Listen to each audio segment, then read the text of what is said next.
सध्या जळगाव जिल्हा व धुळा जिल्ह्यात वरदान ठरणारा हा अनेर मध्यम प्रकल्प, हा मध्यम प्रकल्प चोपडा तालुका आणि शिरपूर तालुका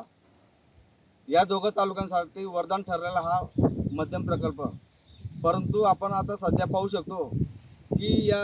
अनेर मध्यम प्रकल्पामध्ये हे जे तुम्ही आपण जे दरवाजे आहेत त्या दरवाज्यांच्या पलीकडे दरवाजाच्या पलीकडे त्या ठिकाणी जिथं पाणी थांबायला पाहिजे, परंतु यावर्षी तापमानाचे प्रमाण मोठ्या प्रमाणावर असल्यामुळे व नदीत जास्त पाणी नसल्यामुळे या ठिकाणी आपण पाहू शकतो की गाळ केवढा मोठ्या प्रमाणावर साचलेला आहे। वास्तविक शासनाने जर ठरवलं तर हा गाळमुक्त धरण ही मोहीम राबवायला पाहिजे, जेणेकरून या ठिकाणी मोठ्या प्रमाणावर पाणी थांबेल व शेतकऱ्यांसाठी ते सिंचनासाठी वापरता येईल किंवा शासनाचे काही इतर जे गोष्टींसाठी या पाण्याचा जो उपयोग होतो तो पाण्याचा उपयोग शासनाला करता येईल। परंतु तसं न होता आपण पाहू शकतो की हा जो अनेर मध्यम प्रकल्पामध्ये सध्या जो गाळाचं प्रमाण मोठ्या प्रमाणावर साचलेलं आहे,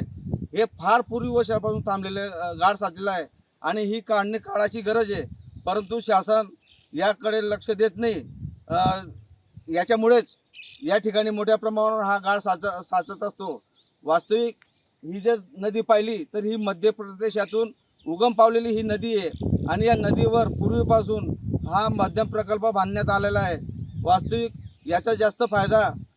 चोपडा तालुक्याला न होता शिरपूर तालुक्याला होतो, कारण की याची हद्द ही शिरपूर तालुक्यात येते, म्हणून शिरपूर तालुक्यातील शेतकऱ्यांना झुकतं माप या ठिकाणी दिलं जातं आणि चोपडा तालुक्यातील काही जर बोटावर मोजे एवढेच गावं जर आपण पाहिले तर त्या गावांना या पाण्याचा लाभ मिळतो। या पाण्याच्या भरोश्यावर त्यांनी जे 2 आवर्तन सोडलं होतं उन्हाळ्यात बागायती कापूस लागवडीसाठी, त्या शेतकऱ्यांनी या अनेर प्रकल्पाच्या भरोश्यावर कापूस लागवड केली, परंतु अनेर प्रकल्पामध्ये पाणीच नाही तर त्याच्यामुळे ते पाणी सोडणार कुठून, म्हणून उजवा जो पाटचारी आहे त्या पाटचारीला पाणी येतच नाही अशी शेतकऱ्यांची ओरड आहे। आणि आपण याच ठिकाणी स्पॉटवर आलो असतो की वस्तुस्थिती पाहिली की आता आपण जे पाहिलं तर तिथं तुम्हाला व्हिडिओमध्ये दिसेल की मोठ्या प्रमाणावर गाळ साचलेले पाण्याचे डबके कुठे कुठे आपल्याला पाहायला मिळतात। आणि शिरपूर तालुक्याच्या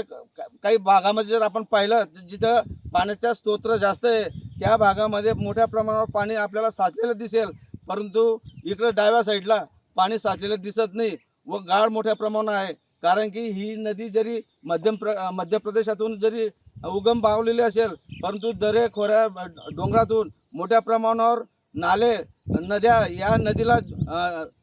जॉईंट झालेले आहेत, म्हणून गाळाचं प्रमाण मोठ्या प्रमाणावर जेव्हा पूर येतो, महापूर येतो, त्या महापुरासोबत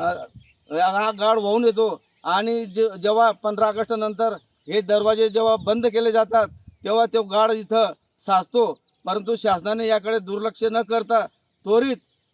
या वर्षी तर नाही परंतु पुढच्या वर्षी जर जमलं तर नक्कीच या अनेर प्रकल्पातून हा जो साचलेला गाळ आहे किंवा तो शेतकऱ्यांसाठी मोकळा करावा, नाहीतर मशिनरीच्या साहाय्याने हा गाळ काढण्यात यावा, एवढीच मागणी दोघं तालुक्याच्या शेतकऱ्यांकडून केली जात आहे। Video journalist Atmaram Patil, news uncut, Chopra.